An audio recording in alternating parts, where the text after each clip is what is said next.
Hi everyone, I'm Will and this is Creating Music. Today we're going to look at the G major scale and its relative minor E.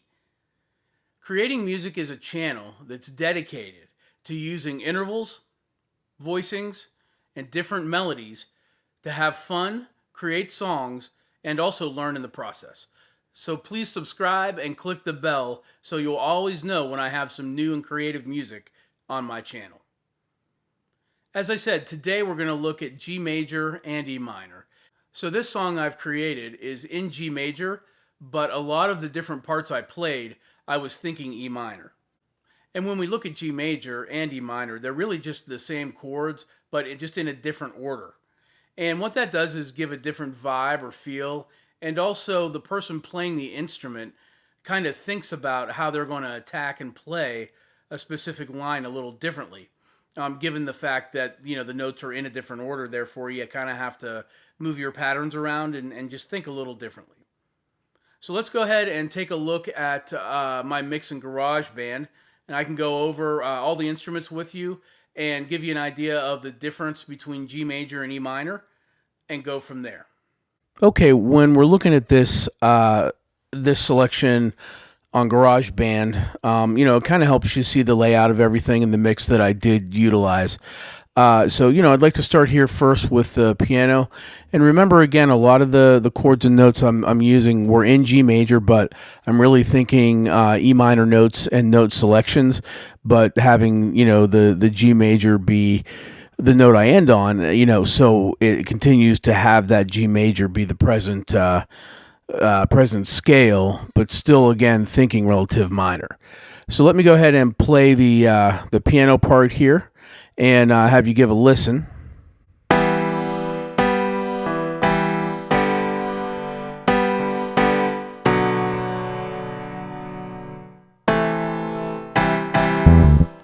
And when we switch over to the keyboard here, so the chord selection within the piano part starts, looking at the C major scale here, taking the sixth interval, the first interval, and then the third. So I kept these two notes, the first interval and the third where they are, and dropped the sixth down to a 5. So we're looking at.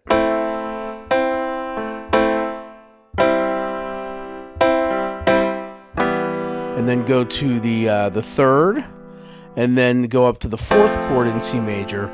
But when I do this, I actually go up and grab this note to just give it some more color, as the last note in the progression there. So it goes.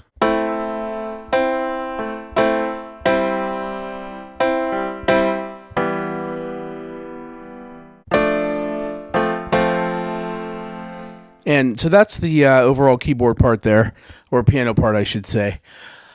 And so what I wanted to do within this selection, and remember that as part of the channel, I'm not really looking to create full songs all the time. I mean, sometimes I will, and sometimes I like to do that. But what I really like to do is just create music and play around with different notes, different scales, and how they work with each other, and just be creative in that process. So, at some point when I have a lot of these different sections, they do end up fitting together for certain songs, but I just really do enjoy creating bits of music. So what I wanted to do, and we'll talk about the bass part here next, or at least this little bass intro, or where the bass has the melody a little bit. I wanted to give the bass a chance to have the melody and shine a little bit.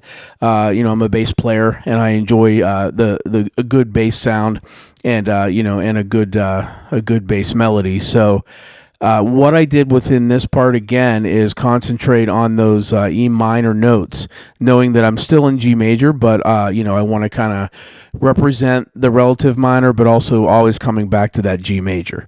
So let's go ahead and we'll give a listen to that bass melody right now.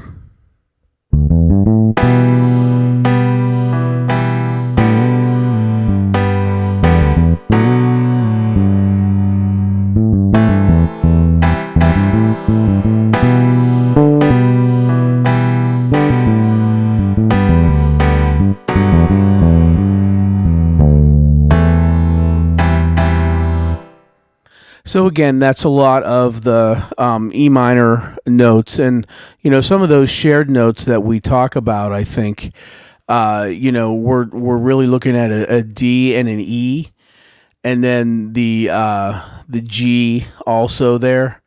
And those notes, when you're looking or you're thinking in E minor, the G is a third, and the D is a seven, and in those notes when you look at G major, the D would be a five in G major, and the E would be a six. The notes that make up the scales for both of these, for G major and E minor, have the same notes in them. They're just really put in a different order, so it just gives a different feel to it.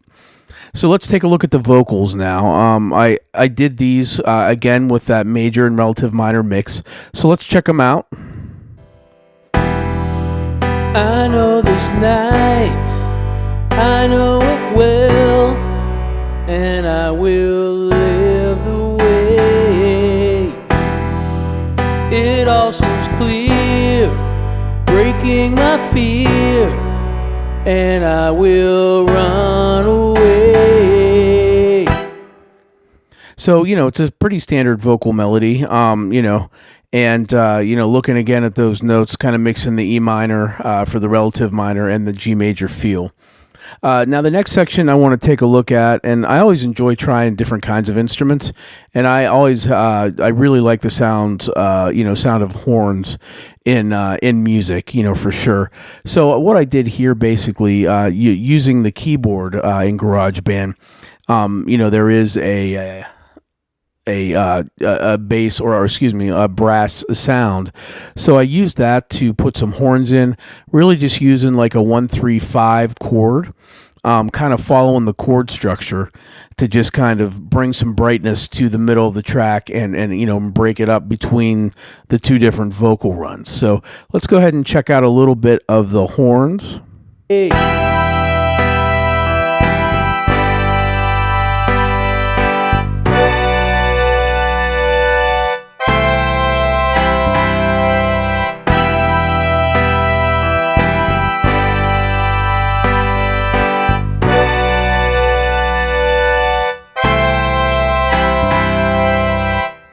And again, I just love the sound of horns, and I think kind of putting it in more of a poppy song, is kind of neat.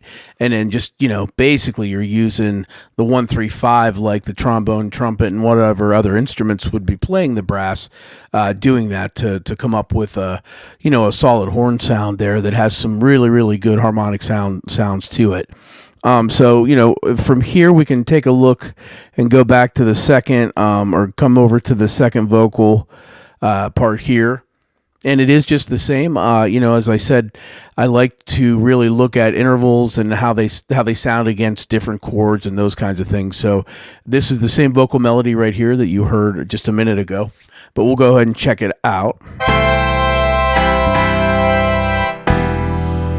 I know this night, I know it well, and I will live the way. It all seems clear, breaking my fear, and I will run away. So when I use the horns coming back in again to break up into this next section. So I'll go ahead and let this play through the horn section, and then the section after the horns that you're going to hear is where I kind of switched my thought process and went from thinking G major and relative minor, to just straight E minor. And it's more of a rock feel. It kind of changes the feel and the vibe of the song. So I'll go ahead and actually just let that roll, and then once we've made it through there, I'll go back and talk a little bit, about that section. Hey.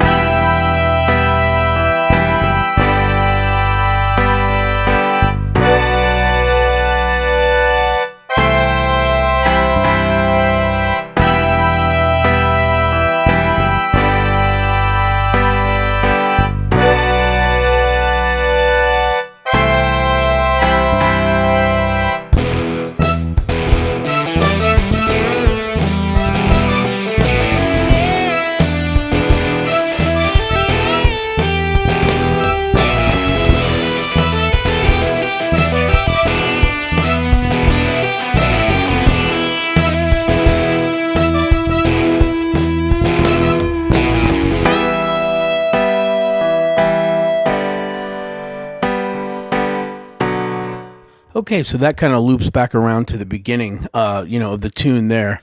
And so taking a look at that section that we just went through, the kind of the more rock oriented part, when you're talking about the solos, it's kind of funny because, I'm playing that solo on my iPhone, with the guitar on GarageBand on there. So, it kind of limits you. You're not able to really have some blistering speed or do some of the voicings or some of the runs that you want to do. But, I still think I got the point across with, the notes that I was playing there. But when you look at that section, another thing that I put in with regard to the horns is I just put in like a little staccato section that kind of move the beat along a little bit. So we'll just listen to a little bit of that highlighted.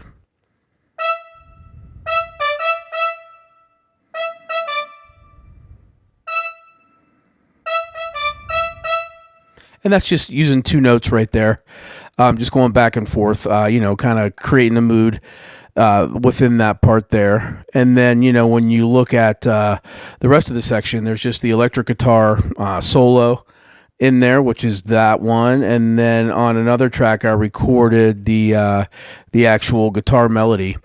Or guitar part there, I should say. So I'll go ahead and play that for you so you can kind of hear what I'm doing there.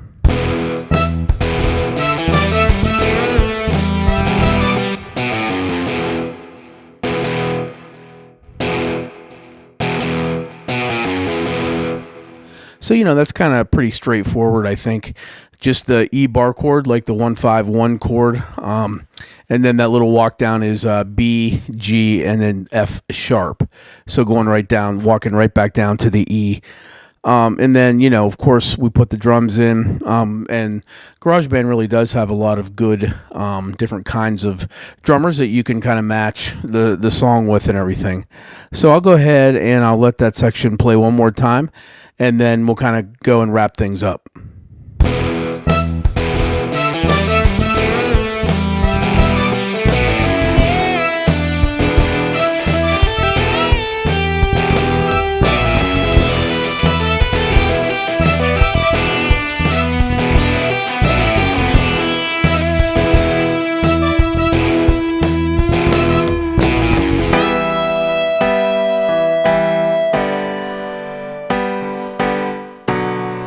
And as I said, that kind of loops back around to the beginning.